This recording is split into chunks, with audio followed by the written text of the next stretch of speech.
চোখের পানি ফেলে আল্লাহকে বলো, মাওলা বহুদিন তোমাকে নারাজ করেছি, আজ ওয়াদা করছি আর তোমাকে নারাজ করব না।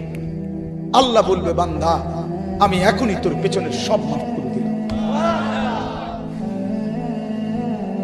আল্লাহ বলে, বান্দা তুমি যদি রাত্রে আসো আমি রাত্রেই আসবো, তুমি যদি দিনে আসো আমি দিনেই আসবো।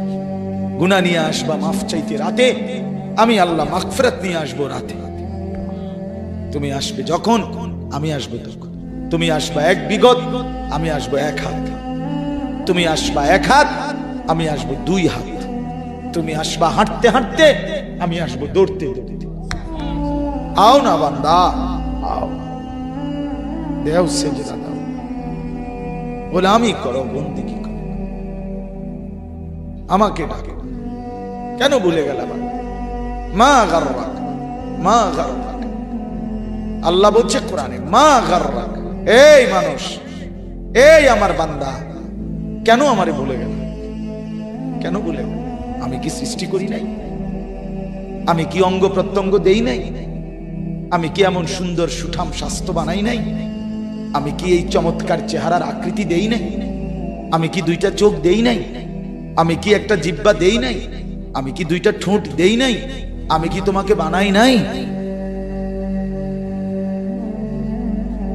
বলে বলো না ছেলেরা, উত্তর দাও ভাই। রাত গভীরে উত্তর দাও। গভীর রাত, এখন কোটি কোটি মানুষ ঘুমায় গেছে। তুমি এখন বলো ইনসাফের সাথে, কত নারী দেখলে সব মিটবে? কত উলঙ্গ ছবি দেখলে তোমার তৃপ্তি হবে? হ্যাঁ, মোবাইলে কত নগ্ন ছবি দেখলে তোমার আউশ মিটবে? বলো ভাইয়া, বলো বলো বলো, একটা ছেলে বলো। পৃথিবীর কত লক্ষ নারী দেখলে তোমার আর দেখতে মন চাইবে না?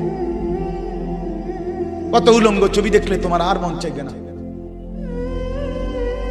যে মদখোর, যে নেশাখোর, সে তো আটলান্টিক মহাসাগরের ভরা মদ খেলেও তার তৃপ্তি হবে। যে জুয়ারি, সে জুয়া খেলতে খেলতে তার যদি ভিটা মাটি বউ বাচ্চাও দিয়া দেয়, তারপরেও তার জুয়ার নেশা যাবে। যে নারীতে আসক্ত, তার তৃপ্তি হয়। গুনাহ তৃপ্তি দেয় না, নাফরমানি তৃপ্তি দেয়। দুনিয়া একদমই অল্প, একদমই অল্প, একদমই অল্প, একদমই অল্প। আজকে যারা বৃদ্ধ মানুষ, আপনারা ভাবেন আপনি সেই ছোট্ট ছিলেন, আপনি কিশোর হলেন, তরুণ হলেন, যুবক হলেন, আজ অক্ষম দুর্বল বৃদ্ধ হলেন। আর কয়েকদিন, যে কোনো দিন আপনি কবরস্থান। আজকের যুবক ভাই, তুমি ভাবো, তুমি তো প্রথম দিন যুবক ছিলে না, এক ছোট্ট কোলের বাচ্চা ছিলে। আজ তুমি ধীরে ধীরে তোমার সেই শিশুকাল চলে গেল, কিশোর কাল চলে গেল, তরুণ কালও চলে গেল। তাহলে পিছনের এই সময় যেহেতু গেছে, তো ধরে নাও যৌবন কালও চলে যাবে।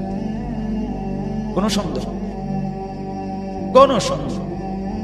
বন্ধু আমার, নষ্ট হইও না, নষ্ট হইও না। জীবন বড় দামি, সময় বড় দামি, হায়াত বড়ই দামি। এত সুন্দর যৌবন নষ্ট করে দিও না।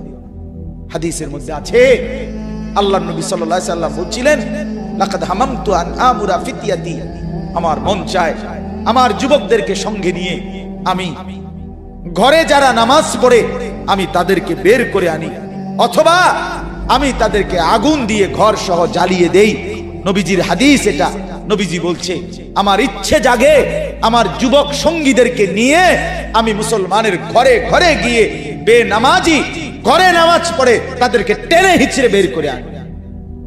কথা ছিল এই, কথা ছিল যুবক সমাজ গড়বে, কথা ছিল যুবক মানুষকে আল্লাহর দিকে ডাকবে, কথা ছিল যৌবনকাল আল্লাহর জন্য ওয়াকফ করবে।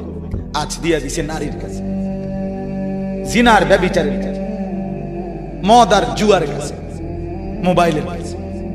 আস্তাগফিরুল্লাহ, আস্তাগফিরুল্লাহ, আস্তাগফিরুল্লাহ। এক নারী এত দরকার, এক মেয়ে এত দরকার যে দুনিয়া ভুলতে হবে, আখিরাত ভুলে যেতে হবে, সমাজ ভুলে যেতে হবে। এক নারীর মধ্যে এতটা কি হয়ে গেল যে এটার পিছনে সারাক্ষণ সময় দিতে হবে? এটা কি এমন আশ্চর্য বস্তু? নারী আর পুরুষের, স্বামী আর স্ত্রীর মিলনেই তো পৃথিবীর সেই আদম হাওয়া থেকে এই পর্যন্ত মানুষের ধারাবাহিকতা। এটা তো একটা স্বাভাবিক প্রক্রিয়া। হাজারো কোটি মানুষ পৃথিবীতে স্বামী আর স্ত্রীর পবিত্র বন্ধন হইছে, তো সেটা তুমি একটু অপেক্ষা করলে তোমার জীবনও আসবে। কথা বলেন না কেন? এটা একটা সহজ বিষয় না। আল্লাহ তাআলা আমাদেরকে বুঝার তৌফিক দান করেন।